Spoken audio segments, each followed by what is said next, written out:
Hi guys, today I wanted to talk about energy channels and then I wanted to just do a short demonstration of nadishodhana, which is the alternate nostril breathing exercise, um, which is really great for balancing both sides of your body. So the as a yogi, I am really passionate about energy channels.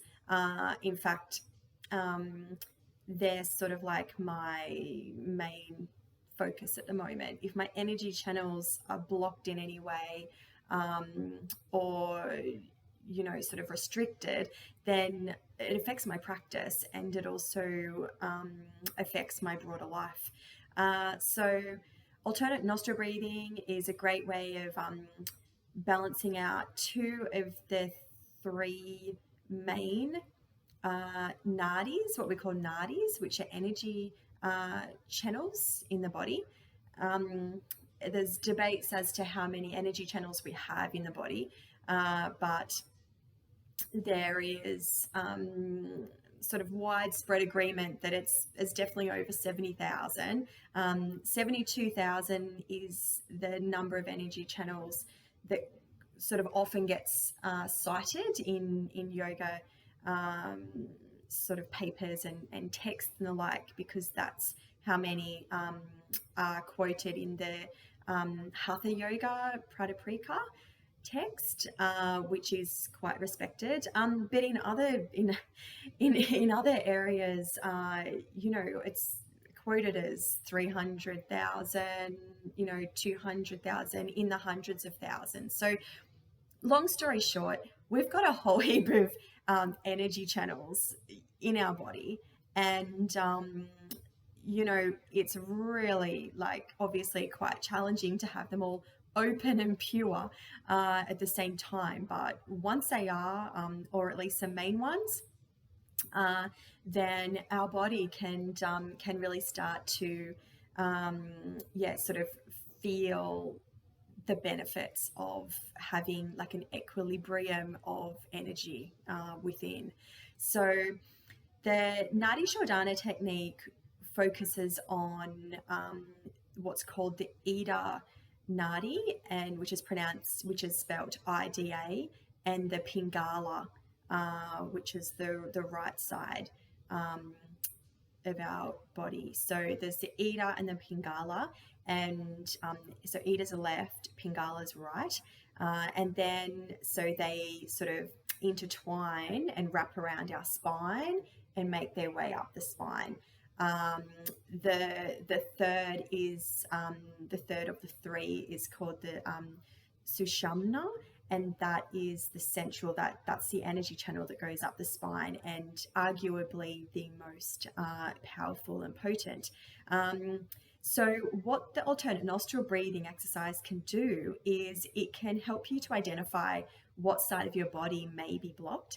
It's like a yin and yang, sort of wrapped around your spine as such. So it's a yin and yang of energy that just really needs to be balanced for your body to be in harmony. So we might just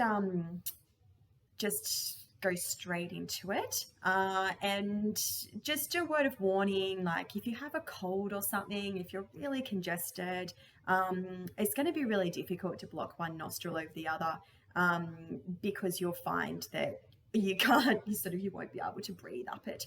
But if you're mildly congested, it can actually aid in sort of alleviating some of the congestion.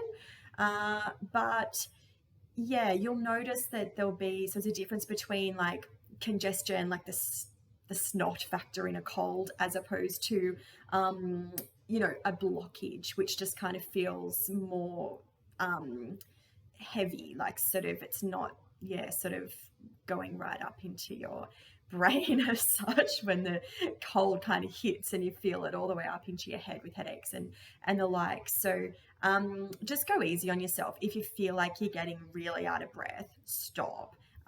This is not meant to promote any type of panic or further anxiety. It's mainly to try and calmly open up both of those main energy channels around your spine. So let's have a go. The hand position is really quite important. So in terms of finger positioning, so if you use I use my right hand, and then I'll just show you with my hand, you just bring down your pointer finger and your middle finger, and then you leave the other fingers, and we just mainly work with the thumb, which closes the right nostril, and the ring finger, which covers the left nostril. So they're the two main fingers that you'll use. And then just when you're starting, just take a few normal breaths, close your eyes, just drop down into just some awareness. So just breath awareness, close your eyes, drop your chin, try and breathe evenly through both nostrils, and just be aware of the air entering your body through your nose, and you can even follow it down. Imagine that you're following your breath as it goes down to the back of your throat and then further down past your heart, your lungs. You want to imagine that you're breathing right down deep into your abdomen. So you want your breath really to be on the inhale, really expanding out your belly. So just become aware of how your breath feels as you're breathing in through both nostrils. And then once you're feeling in a calm state of mind, you feel like you're centered, you can then do the finger position. So it's sort of like a mudra, and you can use your thumb to close your right nostril, and then close your eyes and breathe really slowly and evenly into your left nostril till you get to the top of your breath. When you're at the top of your breath, just pause and then use your ring finger to block your left nostril. And on the out breath, you're just breathing out through your right nostril. Nice, calm, slow, centered breathing. Then you're going to breathe in through your right nostril. So keep the finger position, breathe in through your right nostril.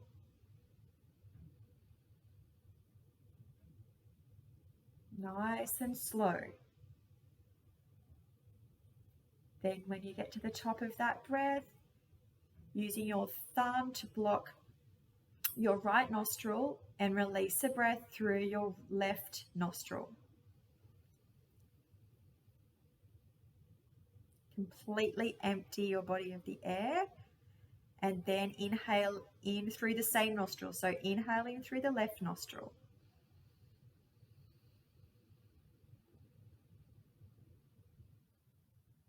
And then blocking the left nostril with a ring finger as you exhale out through the right nostril.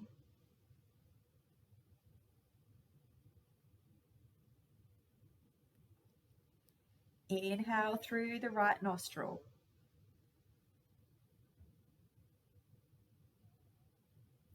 And then block your right nostril with the thumb. Exhale through your left nostril.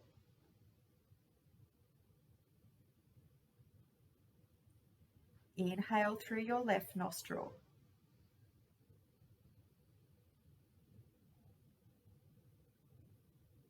And then block your left nostril with your ring finger. Exhale through your right nostril.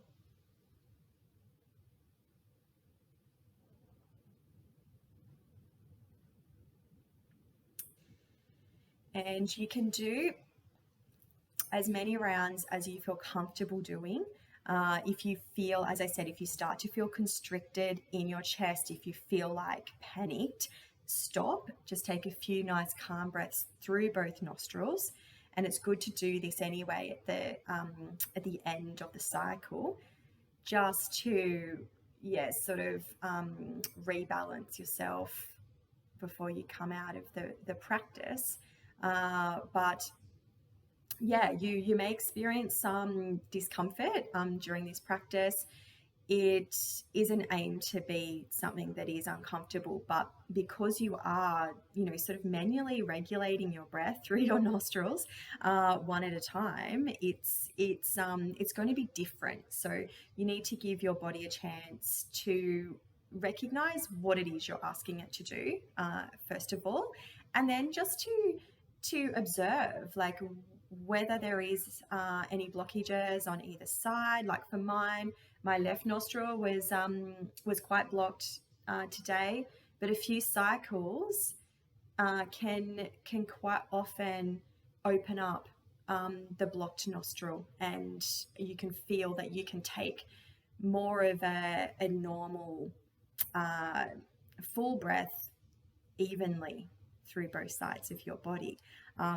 So it's really fascinating when you start to actually drill into some of this breath work and start to understand just the myriad, like the overwhelming number of energy channels that we have. Sometimes they're called meridians, so you may recognize them as meridians in sort of practices such as Chinese acupuncture and the like. But in yoga, we call the energy channels the nadis. So that's what we're talking about if we're saying nadis.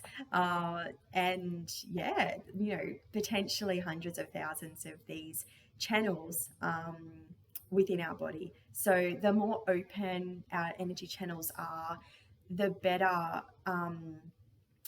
experience, the higher level of benefits we're going to receive from our yoga and spiritual practices.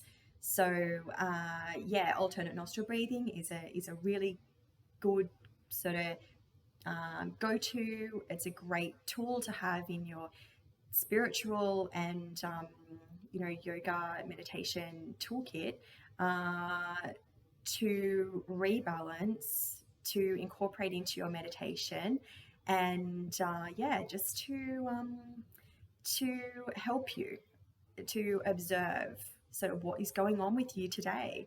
Because some days, my right side is like incredibly blocked up, and I need to do quite a few rounds of the nadishodhana so that I can actually feel more balanced.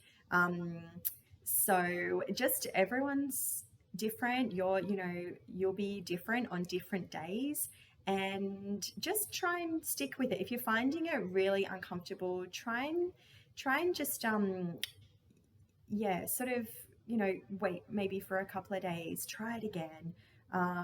It's really great for sort of anxiety as well. So it's really great for sort of panic attacks, anxiety, tension, stress, as well as really helping to regulate and balance the energy on both sides of our body. So reach out to me with any comments on how you're going, and I'll see you in the next one.